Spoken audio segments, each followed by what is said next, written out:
किसी आदमी का पेशाब बंद हो जाता है रात को, या टोपा टोपा करके पेशाब आता है और वो चिल्लाता है, तो 3 कप चाय के उसको पिला दो तेज पत्ती के, तो पेशाब उसका साफ हो जाएगा।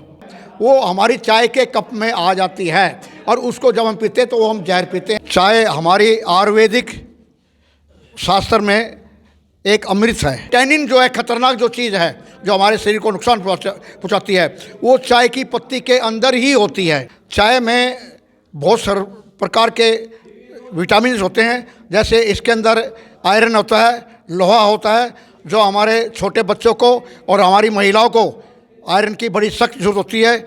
इसके अंदर कैल्शियम होता है, जो हमारे बच्चे हैं और जो बूढ़े आदमी हो गए हैं उनको कैल्शियम की बड़ी सख्त जरूरत होती है। लेकिन आज तो दुर्भाग्य की बात ये हो गई है कि 35 साल के बच्चे जो हैं उनमें भी कैल्शियम की कमी आनी शुरू हो गई है। इसके अंदर पोटासियम है और बहुत सारी चीज़ें हैं। इसके अंदर कॉपर है, हमारे शरीर को कॉपर की, तांबे की बड़ी सख्त जरूरत पड़ती है। इसी के अंदर फास्फोरस है जो हमारे शरीर को पूरे को रन करता है। इसके अंदर जो है टैनिन है। इसके अंदर जब हम 1 कप चाय पीते हैं, अभी हमने 2 घूंट चाय पी है, हमारी आंखें एकदम खुलती है और हम काम सुचारू रूप से करते हैं। शरीर के अंदर गैस बनाती है चाय पीने से।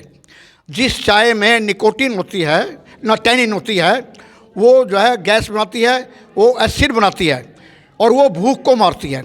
इसलिए आप सब ने देखा होगा कि 1 कप चाय पी करके आपकी भूख मर जाती है। चाय जो कि भारत का एक राष्ट्रीय पेय बन चुका है, शायद लोग पानी ना पीते हो इतना जितना दुनिया भर में चाय पी जाती है। और अलग अलग किस्म की चाय को अलग अलग किस्मों से बनाया जाता है, यानी कि आप अलग अलग क्षेत्रों में जाएंगे तो आपको अलग अलग तरह की चाय मिलेगी। आजकल तो कोई गुलाब जल की चाय बना रहा है, कोई बटर की चाय बना रहा है, लेकिन पिछले काफ़ी समय से ये वो पेय है जो भारत पर राज कर रहा है। किसी भी चीज़ से ज़्यादा इसे पिया जाता है। लेकिन द्वंद्व इसे लेकर ये है कि कोई कहता है ये फ़ायदेमंद है, इसे ज़रूर पीना चाहिए, और लोग पीते भी हैं। और बहुत से लोग कहते हैं कि ये शरीर के लिए, सेहत के लिए नुकसानदेह है। लेकिन ये वो पेय है जिसकी लत लोगों को लग चुकी है। यानी कि महिलाओं के विषय में तो कहा जाता है यदि वो इसे ना पिए तो हो सकता है उन्हें सिर दर्द हो जाए या कोई समस्या हो जाए। तो आज इसी पर चर्चा करने के लिए या इसके विषय में बताने के लिए हमारे साथ एक डॉक्टर साहब है जिन्होंने इसके विषय में काफ़ी कुछ अध्ययन किया हुआ है। इनका इस पर कुछ कहना है और वो क्या कहना, आइए इनसे जानते हैं। जी, मैं डॉक्टर धर्म सिंह कौशिक हूँ और जड़ी बूटियों के हम विशेषज्ञ हैं। आपने जो चाय के बारे में जो चर्चा की है उसके बारे में मैं थोड़ा संक्षिप्त में बताना चाहूँगा। मैटर बहुत लंबा है। चाय हमारी आयुर्वेदिक शास्त्र में एक अमृत है, लेकिन हम अनजान के द्वारा हमें इसकी के बारे में जानकारी नहीं है। क्या आयुर्वेद में चाय का वर्णन है? हाँ, चाय का वर्णन है। ये एक जड़ी बूटी है और ये इसकी खेती भी उगाई जाती है और ये जंगलों में भी पैदा होती है। डॉक्टर साहब, आगे बात करने से एक चीज़ कहना चाहूँगा, ये मेरा व्यक्तिगत रूप से भी कहना है और बहुत से लोगों का भी, कि या तो चाय में दूध मत डालो या फिर दूध में पत्ती मत डालो। यदि आप बिना दूध के पीते हैं तो इससे अच्छी कोई औषधि नहीं है। जी हाँ, अगर हम इसके अंदर दूध डालते हैं तो इसमें केवल जो है गैस बनने की एक प्रॉब्लम आती है। बाकी दूध अमृत है और चाय को और ज़्यादा अमृत बनाता है। और ये बिल्कुल झूठ है। जिन आदमियों को इस बात का मालूम नहीं है कि दूध डालने से चाय जहर बन जाती है, वो इस बात को नहीं जानते, वो सुनी बात को रिपीट कर देते हैं। तो चाय है क्या चीज़, कैसे इसे पीना चाहिए, कब पीना चाहिए, किस तरह से इसे पीना चाहिए? जी हाँ, चाय में बहुत सारे प्रकार के विटामिन होते हैं, जैसे इसके अंदर आयरन होता है, लोहा होता है, जो हमारे छोटे बच्चों को और हमारी महिलाओं को आयरन की बड़ी सख्त जरूरत होती है। इसके अंदर कैल्शियम होता है, जो हमारे बच्चे हैं और जो बूढ़े आदमी हो गए हैं उनको कैल्शियम की बड़ी सख्त जरूरत होती है। लेकिन आज तो दुर्भाग्य की बात ये हो गई है कि 35 साल के बच्चे जो हैं उनमें भी कैल्शियम की कमी आनी शुरू हो गई है। इसके अंदर पोटासियम है और बहुत सारी चीज़ें हैं। इसके अंदर कॉपर है, हमारे शरीर को कॉपर की, तांबे की बड़ी सख्त जरूरत पड़ती है। इसी के अंदर फास्फोरस है जो हमारे शरीर को पूरे को रन करता है। इसके अंदर जो है टैनिन है। इसके अंदर जब हम 1 कप चाय पीते हैं, अभी हमने 2 घूंट चाय पी है, हमारी आंखें एकदम खुलती है और हम काम सुचारू रूप से करते हैं। लेकिन इसी में अनजान के कारण, क्योंकि हमें चाय बनाने का तरीका नहीं है, न किसी ने बताया है और न ही कोई सुन करके इसके लिए राज़ी है। इसके अंदर एक निकोटीन होती है। निकोटीन क्या काम करती है? निकोटीन नंबर 1 शरीर के अंदर गैस बनाती है चाय पीने से। जिस चाय में निकोटीन होती है ना, टैनिन होती है, वो जो है गैस बनाती है, वो एसिड बनाती है और वो भूख को मारती है। इसलिए आप सब ने देखा होगा कि एक कप चाय पी करके आपकी भूख मर जाती है और आप काम काफ़ी देर तक करते रहते हैं। तो मैं संक्षिप्त में इसको बताना चाहूँगा, ये मैटर बहुत लंबा है। जब हम चाय बनाते हैं तो हमने किस प्रकार से करनी चाहिए? हमने पतीले के अंदर पानी उसके अंदर डाल लेना चाहिए, उसके अंदर चीनी डाल लेना चाहिए, उसके अंदर इलायची है, लौंग है, अदरक है, वगैरह वगैरह जो भी डालना चाहे हम डाल सकते हैं उसके अंदर, और उसके अंदर दूध भी डाल लें। जब सब चीज़ उबलने लग जाएं तो उसके अंदर जो है हम चाय की पत्ती डालें और घड़ी में देखें, अपना ये अनुमान लगाएं, 3 मिनट तक उसको उबलना चाहिए। 3 मिनट तक वो टैनिन जो है, खतरनाक जो चीज़ है जो हमारे शरीर को नुकसान पहुँचाती है, वो चाय की पत्ती के अंदर ही होती है। लेकिन 3 मिनट के बाद जब हम चाय को स्वादिष्ट बनाने के लिए, उसका रंग बढ़िया लाने के लिए चाय को हम उबालते रहते हैं, तो वो टैनिन जो है वो हमारी चाय के कप में आ जाती है और उसको जब हम पीते हैं तो वो हम जहर पीते हैं और वो हमें भिन्न भिन्न प्रकार की बीमारियां पैदा करते हैं। नंबर 1। नंबर 2, रात को अगर किसी आदमी को बीपी की बीमारी हो जाए, हाई ब्लड प्रेशर हो जाए और डॉक्टर के पास जाने के लिए टाइम नहीं है बिल्कुल भी, तो आज ही इसको करके देखना। जो हमारे जो पत्रकार साथी जो बैठे हैं या टीवी के जो मेरे साथ साथी बैठे हैं, आज पहले खुद वो उसके ऊपर तजर्बा करें। मैंने आपको मोबाइल नंबर दे दिया है, नहीं है तो मैं दे सकता हूं, और मेरे को तुरंत टेलीफोन करें कि आपने जो कहा था वो गलत किया।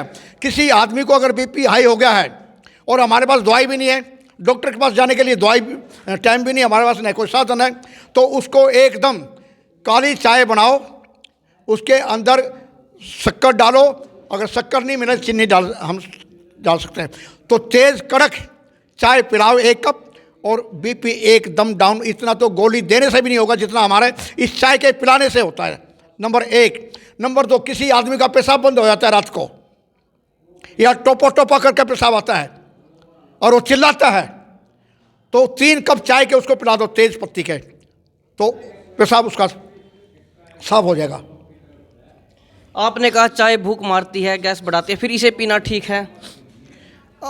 इसका पीने का मैंने तरीका बताया है कि जो टैनिन जो है, 3 मिनट से ऊपर चाय को ना उबालें, पीना अमृत है। 3 मिनट से ऊपर चाय उबालेंगे, उसका रंग बढ़िया लाने के लिए, उसको स्वादिष्ट बनाने के लिए, तो ये जहर है। कहते हैं चाय की जो प्रवृत्ति है वो थोड़ी गर्म होती है, युवाओं को, पुरुषों को ये नहीं पीनी चाहिए विशेषकर। नहीं, ये गलत बात है। अगर किसी को गर्मी की वो जो है तासीर गर्म है उसकी, तो उसके अंदर नंबर 1 अदरक ना डालें, नंबर 2 लौंग ना डालें, और नंबर 3 काली मिर्च ना डालें, उसका तासीर ठीक रहेगा।